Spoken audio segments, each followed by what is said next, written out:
The MrCreepyPasta Amino app is available now on iTunes and Android.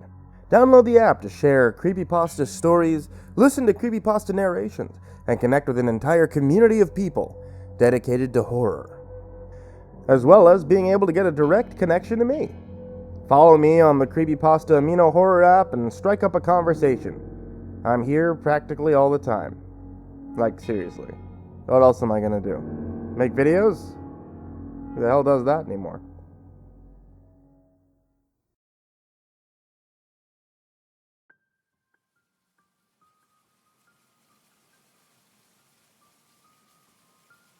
It was around midday when the call came. My manager at Target was asking whether I could work that night. The store had been understaffed recently since many of the coworkers had left town. I didn't think much of it at the time. I didn't really have time to make friends in the retail business anyway. I do remember one guy, though. What was his name? I think it was Andrew? Yeah, that's it. I remember that he used to wear a striped red tie to work every day, even when it wasn't a part of the dress code. Murky clouds had already filtered out the sun as I left home from work. I wasn't even halfway to work before the first droplets of rain had begun to fall. I parked my car one street down from the shopping center and ran to the side entrance to escape the rain. Entering the store, I was bathed in the artificial white light of the hundreds of fluorescent bulbs above. The light was welcome, but the air around it had a stale, oppressive feeling. I know it sounds strange, but when you've worked in a department store for long enough, the environment feels extremely unnatural. It's as if you're being completely isolated from the outside. The warm, unfiltered air doesn't quite fill up your lungs, and the plain white interior forces an abnormal feeling of cleanliness about the room. The first thing I noticed as I walked around the store was that it was completely devoid of sound. There was no music playing in the background, no sounds of people walking around and talking. The room was still, almost as if frozen in time. The store should have still been open for another hour, and yet there was no one here. I decided to go to the employee reception and find my manager. I opened the fire exit door and stiffened as it loudly snapped shut behind me. The metallic clicking sound echoed in the distance. I climbed the stairs to the reception landing and looked around. No one here either. At this point, I wasn't necessarily scared, more uncomfortable and confused. Suddenly, a hand firmly grasped my shoulder and I leapt forward in surprise. Turning while backing off, I saw my manager looking at me with a questioning face, hand still suspended midair. I breathed a deep sigh of relief as she began to explain my duties for the night. As I walked back out onto the main floor, I noticed the store was alive again. Popular hit songs playing in the background as people walked around, talking amongst themselves. I was genuinely shocked. Was I just imagining things before? I shrugged it off. Why should I care? Things are normal now. So I was carrying out my assignments, tidying shelves, helping customers, when the announcement for the closing of the store beamed out on the public announcement system. As usual, the customers made their way to the front of the store and left one by one until there was only the workers remaining. Following suit, my fellow employees also left the store, back to their homes. Unfortunately, my job was not yet done, as I was still on the clock until dawn. In spite of this, I moved to the bedding section of the homewares department with a hunched back, letting out a long and silent yawn. What I saw when I arrived astonished me. A whole aisle of quilts and blankets had been trashed. The packages were pulled from their shelves, items removed from the packaging and strewn haphazardly along the aisle. I groaned, inwardly. Some pain-in-the-ass customers had decided to examine all of the quilts firsthand and left their mess for me to clean up. I began to bend to pick up a few quilts when the light at the end of the aisle began to flicker rapidly. It was hypnotizing. It made the room in front of me appear as an old movie reel. Without warning, a black, deformed figure quickly lurched across the end of the aisle, beneath the flickering light. From about 15 meters, I'm not sure if what I saw was a fabrication of the dancing light or something supernatural. I've never believed in that kind of thing. Had to have been a joke, probably choreographed by the manager. I blinked a few times and rubbed the sleepiness from my eyes, dragging my hands down my face and pulling on my cheeks. I reopened my eyes. As my vision focused, I saw that the clutter before me had ceased to exist. All the stock was neatly placed back on the shelves. Blankets were folded precisely and stacked symmetrically. At the far end of the aisle, the light was no longer flickering. It was bright light reflecting on the now clean white tile floor. Everything was back to the way it should have been, and yet it seemed all wrong. Once again, it seemed that something impossible had happened right before my very eyes, with no logical explanation. I was definitely worried now.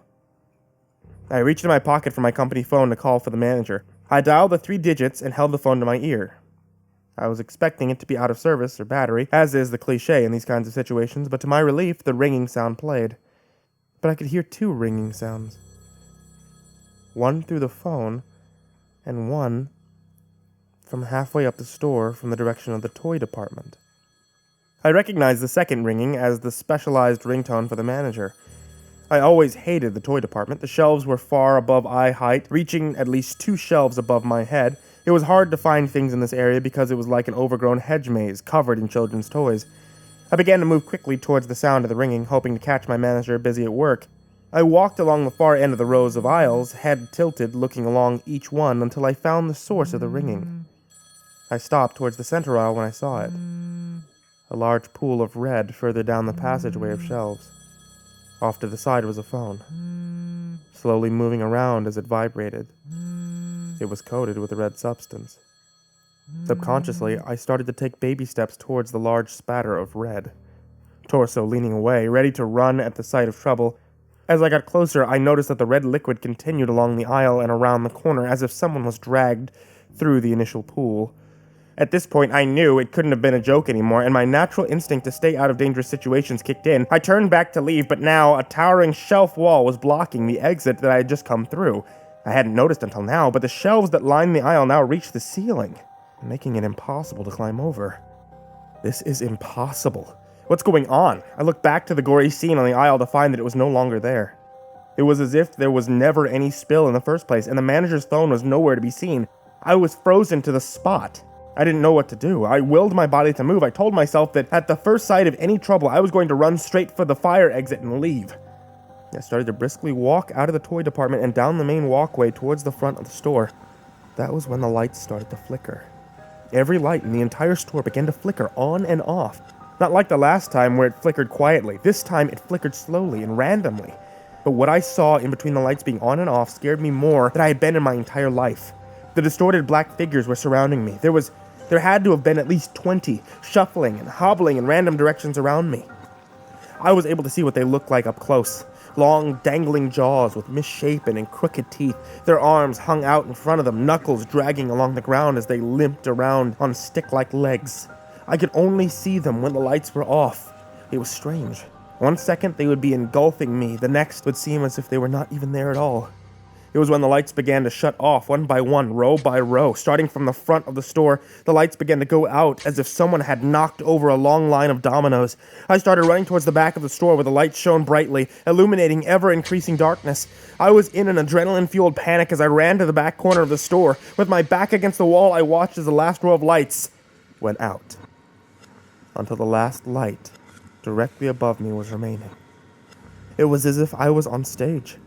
A single spotlight shining down upon me. I looked out at the audience of disgusting and hideous monstrosities as they surrounded me. I took a slow, deep breath of recognition as I saw the closest one wearing an old and torn yet visible, striped red tie. The light above me clicked off.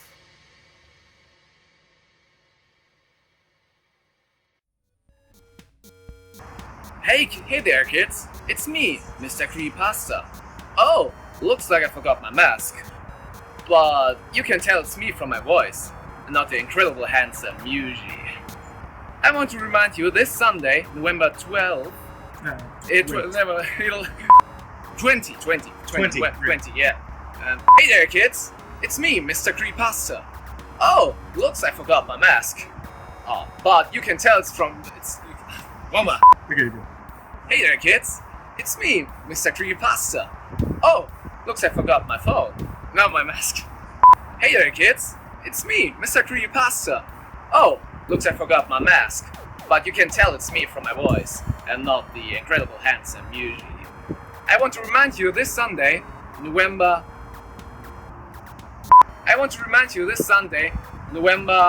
20, Me and Muji, that amazing and talented pianist that he is, will be here at Barnes & Noble's in San Antonio, Texas, signing autographs and copies of the CreepyPasta collection book.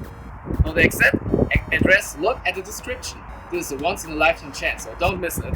That's all for now. This is Mr. CreepyPasta saying bye-bye.